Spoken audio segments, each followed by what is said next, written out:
John Carter stood on the rooftop of his Chicago apartment building, enjoying his morning coffee. The summer breeze felt good against his face. After 15 years in the Air Force, retirement had been an adjustment. He missed the sky sometimes, but having breakfast with Lisa and picking up Amy from soccer practice made civilian life worthwhile. The sky darkened suddenly. John looked up, thinking it was an approaching storm. Instead, he saw something impossible, a massive shape blotting out the sun. It wasn't alone. Similar objects appeared across the skyline, dark silhouettes against the blue morning. "What the hell?" he whispered. His phone buzzed with an emergency alert. Before he could check it, a deafening sound rolled across the city. Windows shattered. Car alarms blared. The coffee cup slipped from John's hand and shattered on the concrete. The shapes were ships, alien ships. John ran for the stairs, taking them 3 at a time. He had to get to Lisa at the hospital. Amy was at school across town. His military training kicked in as adrenaline flooded his system. Streets filled with panicked people as he reached ground level. Traffic stopped completely. The massive ships now hovered directly overhead, casting the city into shadow. John pushed through the crowd, moving against the tide of people fleeing in the opposite direction. Every screen in the city, phones, billboards, television displays, and store windows suddenly showed the same image: a humanoid figure with pale blue skin and large dark eyes. "People of Earth," the figure said in perfect English, "we are the Vraxian Collective. Your planet now belongs to us. Surrender immediately or face extinction." John stopped running. Around him, people watched in horror. "You have valuable resources we require," the alien continued. "Resistance is pointless. Your military forces cannot harm us. Acceptance of our rule will mean survival for some. Resistance means death for all." The screens went dark. For 3 heartbeats, there was silence. Then the destruction began. Beams of intense light shot from the ships, slicing through buildings like they were made of paper. Explosions rocked the city. John dove behind a concrete planter as debris rained down around him. His phone rang. "Lisa." "John. John, are you there?" Her voice shook with fear. "I'm here. Stay where you are. I'm coming to get you. They're hitting the hospital, John." "Oh God, they're targeting." The line went dead. John tried calling back, again and again. Nothing. The hospital was 20 blocks away. John ran like he never had before, even as fighter jets screamed overhead, engaging the alien ships. The planes might as well have been throwing rocks. Energy shields flashed around the ships, absorbing missiles without effect. One by one, the jets were swatted from the sky. When John reached the hospital, he found only rubble. The entire structure had collapsed. He clawed at the debris with his bare hands until they bled, calling Lisa's name until his voice gave out. Amy's school had suffered the same fate. In a single morning, John Carter lost everything. 6 weeks later, he sat in an underground bunker with Dr. Paul Green and Kate Wilson, the only surviving scientists from Argonne National Laboratory. Around them, 30 other survivors listened intently. "We figured it out," Kate said, her voice hollow from exhaustion. "Why they came here specifically." She pointed to a diagram showing Earth's core. "Our planet has something unique. The combination of elements in our core doesn't exist anywhere else they found. They need it for their technology." "How do you know this?" John asked.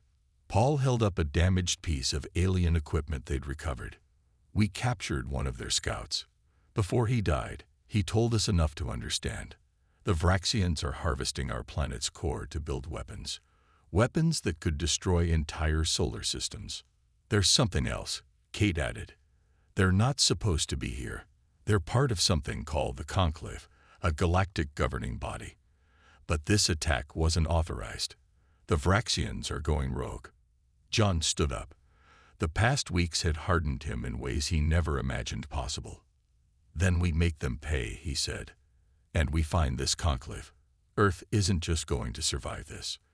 We're going to make sure the entire galaxy remembers what happens when you attack our home." 6 months after the invasion, John Carter woke on his thin mattress in the abandoned salt mine that now served as the Midwest Alliance headquarters.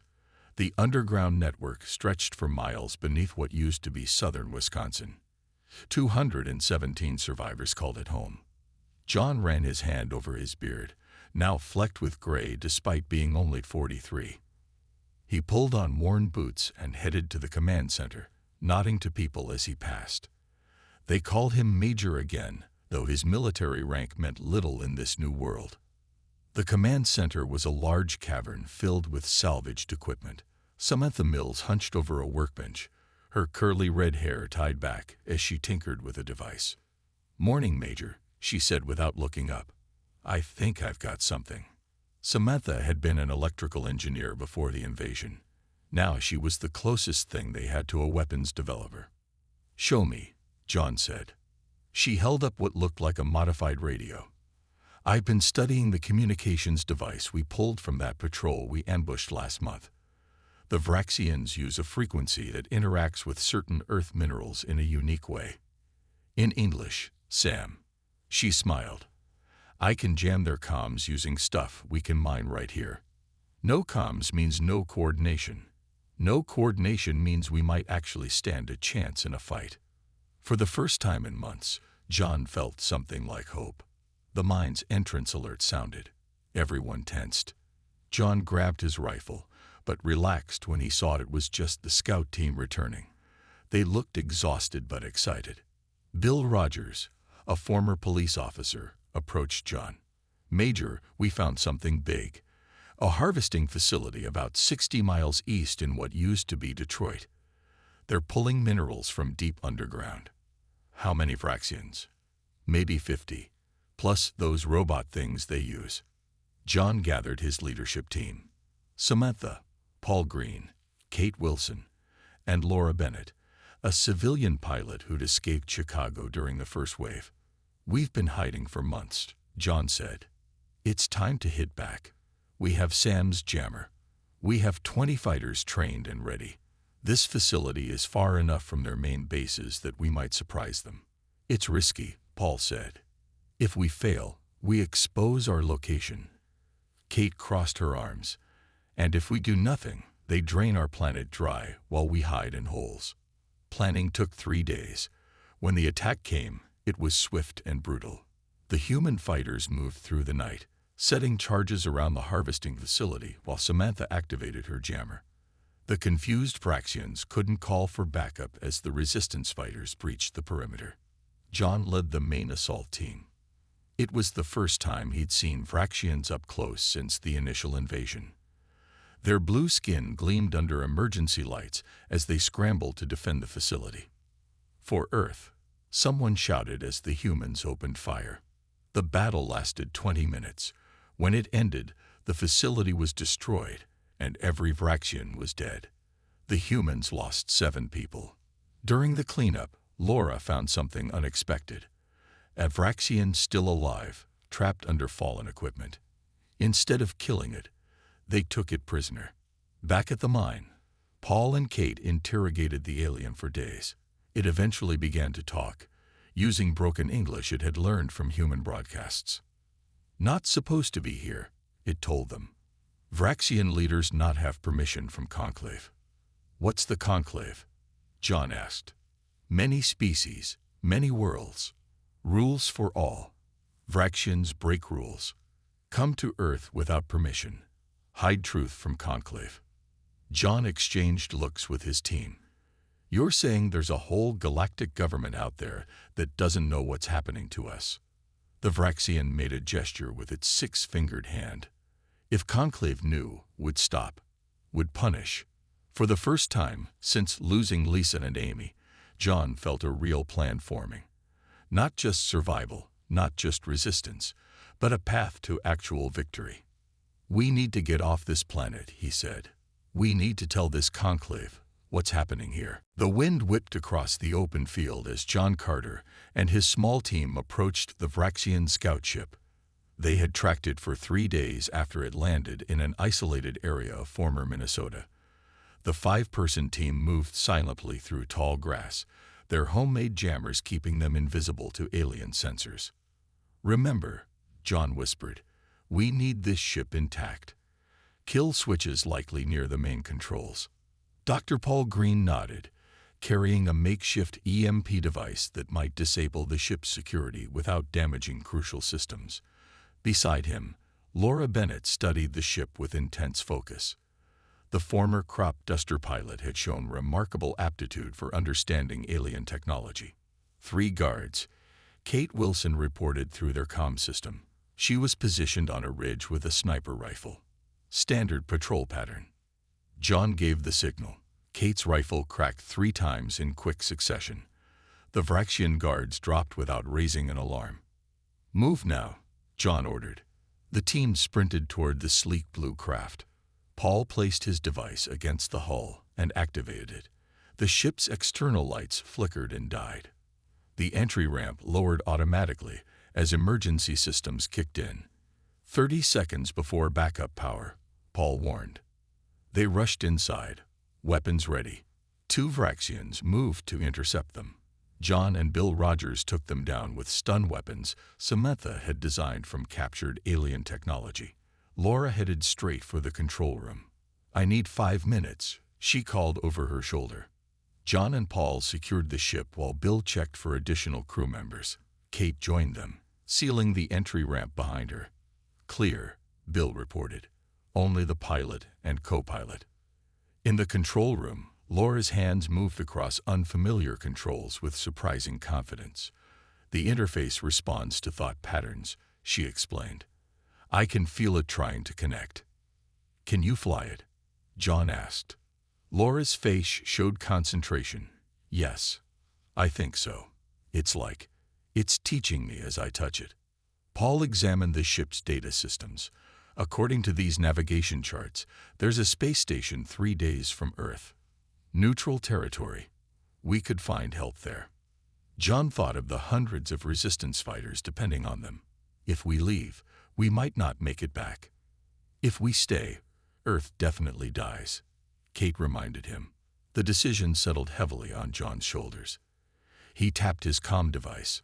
"Samantha, we've secured the ship. Are you ready at base?" Samantha's voice came through clearly. "Ready, Major. The prisoner says this ship has enough fuel to reach conclave space. I've uploaded everything we know about the Vraxians to your data device." "Take care of our people," John said. "We'll send help if we can." "Godspeed," Samantha replied. Laura engaged the ship's engines. The vessel hummed to life around them. "Hold on to something," she warned. "I'm still figuring this out." The takeoff was rough. The ship lurched skyward, pushing them back against the walls. Earth's atmosphere burned orange around the viewports as they accelerated. Vraxian defense systems immediately detected them. "We've got 3 interceptors on approach," Kate called out, watching the sensor display. "Can we outrun them?" John asked. Laura's hands danced across the controls. "Better. We can jump." Her eyes gleamed with excitement. "This ship has faster-than-light capability. Once we clear the gravity well." The interceptors fired. Energy blasts rocked the ship. "Shields at 60%, Hall reported. "Almost there," Laura promised. The stars on the view screen began to elongate. Now, reality seemed to fold around them. Earth vanished behind them as the ship leaped into the unknown. When they emerged, a giant blue-green gas giant loomed before them, ringed in shimmering particles. Beyond it, countless stars spread in unfamiliar patterns. "We made it," Laura breathed. A new signal pinged on their communications array. An alien voice spoke in a language none of them understood, then switched to broken English. "Unidentified vessel. You enter Tellurian space. Identify purpose." John stepped forward. "This is Major John Carter of Earth. We need help. Our world is under attack." There was a long pause before the response came. "Earth? We know no Earth, but we know Vraxians. Dangerous. You fly Vraxian ship. Explain."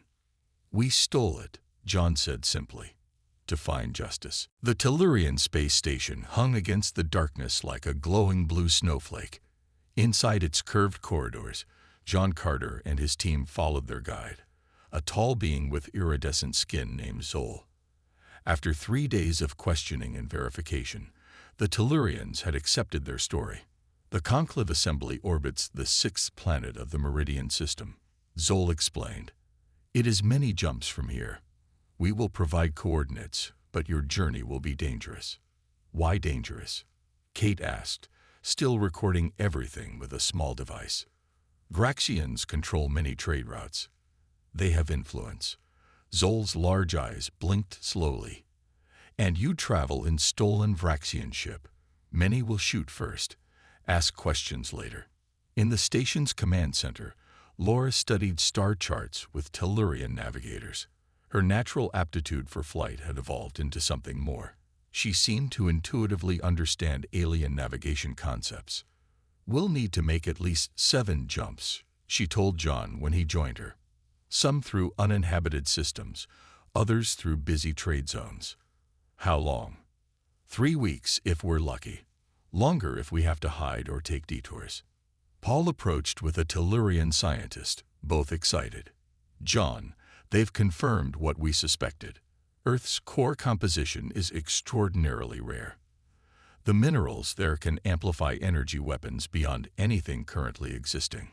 Planet killers, John said grimly. Yes, the Vraxians want to become the dominant power in the galaxy. With weapons built from Earth's core, they could challenge the Conclave itself. The Tellurians provided supplies and critical intelligence about the systems they would pass through.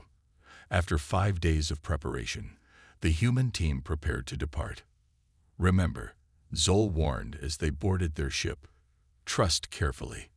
The Vraxians have spies everywhere. Their first jumps passed without incident, traveling through empty systems where no one questioned their Vraxian vessel. But as they entered busier regions of space, tensions mounted. At a refueling station orbiting a red dwarf star, they narrowly escaped detection when a Vraxian patrol docked alongside them. Laura's quick thinking, venting plasma from their engines to create an emergency that forced immediate departure, saved them from discovery.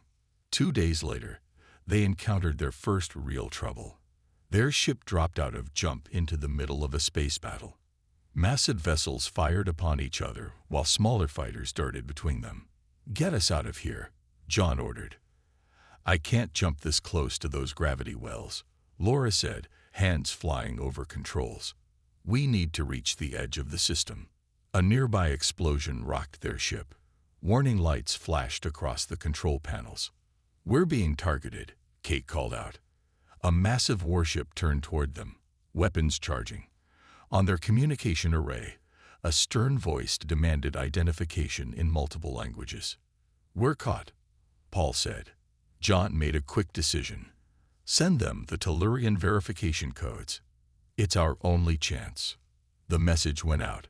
Long seconds passed as their ship drifted, weapons locked onto them from multiple vessels. Finally, a response came, not in words, but in action. A ship moved between them and the warship, providing protection. A new voice came through their comms. Follow precisely.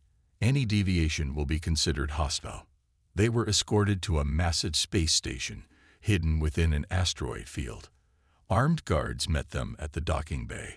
Tall, elegant beings with silver skin and 4 arms each. Meridians. Why do you fly a Vraxian vessel? Their leader demanded. John stepped forward. We're from Earth. The Vraxians are destroying our planet without Conclave authorization. We stole this ship to seek help. The Meridians studied them silently. Then, to everyone's surprise, he gave a command in his language. The guards lowered their weapons. 3 cycles ago, Vraxians attacked one of our outposts. They took something precious, the child of our ambassador. We tracked their ship to this sector before losing them. You believe the Vraxians have gone rogue too, Kate said. We have suspicions. You have proof. Paul stepped forward with their data device. Everything we've gathered. Recordings of the invasion, the prisoner's confession, evidence of what they're mining on Earth. The Meridian commander viewed their evidence with growing anger. When he finished, he looked at John with new respect. You will have your audience with the Conclave, and you will have Meridian support. The child you seek to save is not just your planet, but the ambassador's daughter who was on a research mission near your system. Help us find her, and our fleet stands with Earth. The Conclave headquarters floated in space like a massive glass flower. Hundreds of ships from dozens of species orbited the structure. John Carter stood at the viewport of the Meridian diplomatic vessel, his breath catching at the sight. It's beautiful, Laura whispered beside him. They had traveled for 2 more weeks after meeting the Meridians, gathering more evidence along the way. At a mining colony, they found records of Vraxian ships carrying Earth minerals. On an abandoned research station, they discovered plans for weapons that could destroy entire star systems. Most importantly, they had found the Meridian ambassador's daughter, Ilara, being held on a small Vraxian outpost. The rescue mission had been dangerous but successful. Now Ilara traveled with them, her testimony adding crucial weight to their case. The Grand Assembly is ready, announced Trell, the Meridian ambassador. Tall and silver-skinned like all his people, he carried himself with dignified gratitude since his daughter's rescue. Remember, speak clearly and directly. 117 species will hear you today. The assembly chamber was a vast circular room with rising tiers of seats. Representatives of countless civilizations filled the space, some humanoid, others utterly alien. Floating translation devices hovered everywhere. In the center stood the High Council, 7 beings from the founding species of the Conclave. One was clearly Vraxian, his blue skin adorned with official markings. This emergency session will now begin, announced a crystalline being whose voice somehow reached every corner without seeming loud. The Vraxian counselor spoke first. These allegations are absurd. Humans are primitive and violent. If our mining ships are near their world, it is with proper authorization. John stepped forward when indicated. A spotlight illuminated him. My name is John Carter. I am human, from the planet Earth. His voice remained steady despite his pounding heart. 6 months ago, the Vraxian collective invaded our world without warning or provocation. Billions of my people are dead. Those who survive fight from hiding as the Vraxians trip our planet's resources. He activated the holographic display they had prepared. Images of the invasion filled the chamber. Cities burning, people fleeing, the massive harvesting operations. We have testimony from a captured Vraxian officer confirming this operation was never brought before the Conclave. John nodded to Paul, who presented their evidence step by step. Kate explained the unique properties of Earth's core minerals. Laura detailed the weapons plans they had discovered. When they finished, Ambassador Trell presented Ilara, who described how she had been captured while observing Earth from a research vessel. The Vraxians attacked my ship when I detected their unauthorized fleet, she said. They held me prisoner to prevent the Conclave from learning of their actions. The chamber erupted in voices. The Vraxian counselor shouted for order. These are fabrications. This human speaks of technology beyond their understanding. They cannot. A commotion at the chamber entrance interrupted him. Guards surrounded several Vraxians who had drawn weapons. Kill the humans, one shouted, firing a weapon toward John. The energy blast never reached him. A shield shimmered into existence, absorbing the attack. Conclave security forces quickly subdued the assassins. The crystalline counselor spoke, voice now sharp with authority. An assassination attempt on the assembly floor. This alone confirms suspicions. I demand a full investigation, the Vraxian counselor insisted, but his blue skin had paled. You will have one, replied another counselor, a being composed of swirling gas contained in a mechanized suit. Beginning with your communications records. John watched as the chamber transformed from deliberative body to determined alliance. Species that had been arguing moments before now united in outrage at the violation of Conclave law. The vote, when it came, was overwhelming. The Vraxian collective's leadership would be stripped of authority. Their military assets would be frozen. And most importantly for John, a liberation fleet would be assembled. Earth will not stand alone any longer, the Crystalline Counselor announced. The Conclave acknowledges humanity as a protected species whose sovereignty has been violated. We will restore your world. As the assembly concluded, Ambassador Trell approached John. There is no time to waste, he said gravely. Our intelligence suggests the Vraxians are accelerating their extraction operations on Earth. They know we're coming. The Liberation Fleet emerged from jump space just beyond Earth's moon. 300 ships from 27 species formed the Armada. John Carter stood on the bridge of the Meridian flagship alongside Ambassador Trell, staring at the view screen with horror. Earth had changed. Massive extraction facilities covered entire continents. The blue oceans had turned murky brown in many places. Countless Vraxian ships orbited the planet like hungry insects. They've accelerated everything, John said, his voice tight. They knew we were coming. Laura joined them, her face grim.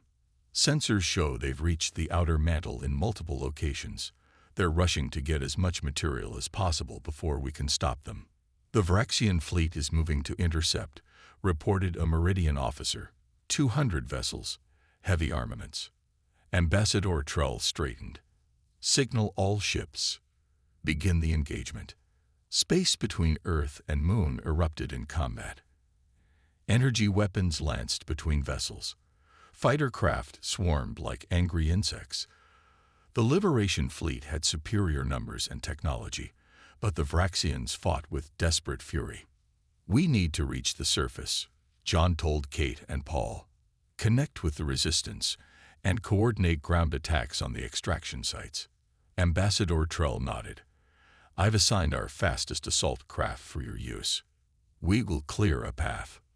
Laura took command of the small, nimble ship. With her at the controls, they dove through the chaotic battle, evading fire from all sides. The ship shuddered as a glancing blast struck their shields. Holding together, Laura called out, her hands dancing across the controls, entering atmosphere in 30 seconds. The descent was violent. Anti-aircraft fire from Vraxian ground installations tracked them all the way down. Laura pushed the ship beyond its design limits, corkscrewing through the bombardment. They landed in a forest clearing near one of the largest resistance bases in former Canada. Resistance fighters emerged cautiously from hidden bunkers, weapons ready until they recognized John. Samantha Mills rushed forward, embracing John briefly. You actually did it, she said, amazement in her voice. You brought help. The entire conclave, John confirmed. But we don't have much time. The Vraxians are making their final push. Inside the Resistance headquarters, they quickly shared information. The combined human-alien team developed a plan targeting the largest extraction facility in North America. According to Samantha's intelligence, it had reached critical depth. If they complete the drill sequence, they'll tap directly into the outer core, Samantha explained. The damage would be catastrophic and irreversible. The attack came at dawn. Conclave dropships delivered specialized troops and equipment. Human resistance fighters provided guidance through familiar terrain. John led the main assault team, pushing directly toward the central control facility. The fighting was brutal.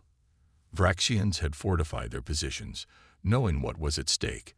John watched as humans and aliens fought side by side, species that had never met before united by a common purpose. Laura led a squadron of captured Vraxian fighters, her natural piloting skills enhanced by the alien technology. They targeted the facility's defensive systems, creating openings for ground forces. Kate and Paul worked with Conclave engineers to jam the drilling equipment. Their combined knowledge of Earth geology and alien technology proved crucial as they identified vulnerable points. As John's team breached the main facility, they encountered the extraction site commander, a high-ranking Vraxian general. You're too late, the general snarled. The final sequence has begun. In minutes, we reached the core. On screens around them, drilling telemetry showed the massive bore had indeed reached critical depth. Warning lights flashed as the drill prepared for its final push. "Override it," John shouted to Paul. "I can't," Paul replied, frantically working at the alien controls. "It's locked out." Samantha pushed forward, carrying the device she had been working on throughout the battle. "Move," she ordered, attaching it to the main power conduit. "This will overload the entire system." "Sam, no." John realized what she intended. "The feedback will kill you." She gave him a sad smile. "For Earth, Major." Before anyone could stop her, Samantha activated her device. Energy surged through her body as she manually channeled the overload. The drilling equipment shuddered, sparked, and finally exploded in a cascade of system failures. The Vraxian general screamed in rage as his plans collapsed. Above them, the battle in space reached its climax as the Liberation Fleet broke the Vraxian formations. Earth would survive, though forever changed. And Samantha Mills would not see the world she had saved. Chicago looked different now. 5 years after the liberation, the skyline had been rebuilt, though not as it was before. Alien architecture mixed with human designs, creating something entirely new. John Carter stood on the observation deck of the Conclave Embassy, watching the sunset over Lake Michigan.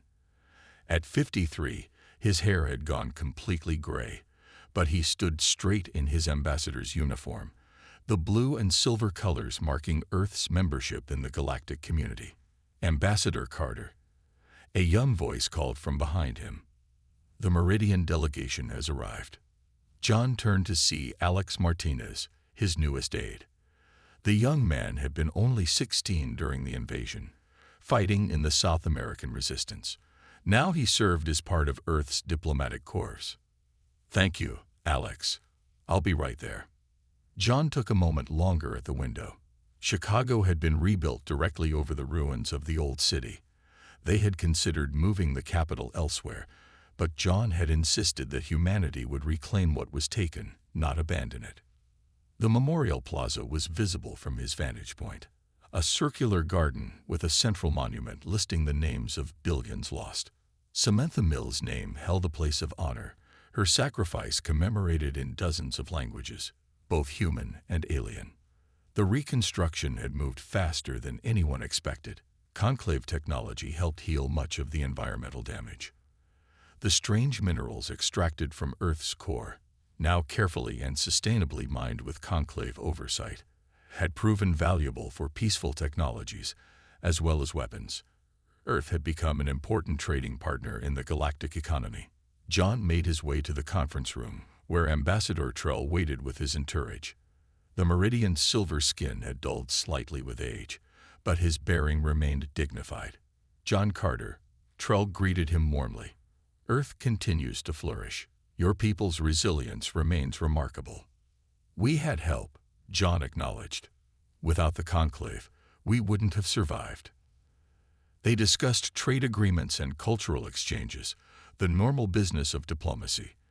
But at the end of the meeting, Trell's manner grew serious. "There is another matter," he said quietly. "Our intelligence suggests a new faction has formed in the outer systems. Former Vraxian military leaders who escaped justice." John felt a familiar tension return to his shoulders. "Are they rebuilding?" "Not yet, but they seek allies among species who resent Conclave authority. They speak of reclaiming what was taken from them." "Earth," John said. "Possibly. The Conclave Council wished you to know. Your planet's defensive systems are strong, but vigilance is advised." After the Meridians departed, John returned to the observation deck. Night had fallen now, and stars shimmered above the city. Some of those points of light were actually ships in Earth orbit, trade vessels, diplomatic shuttles, and the permanent Conclave Defense Force. From his pocket, John took a small holographic projector.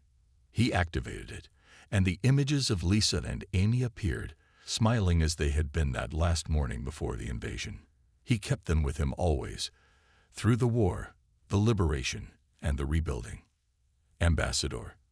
Alex stood respectfully at the doorway.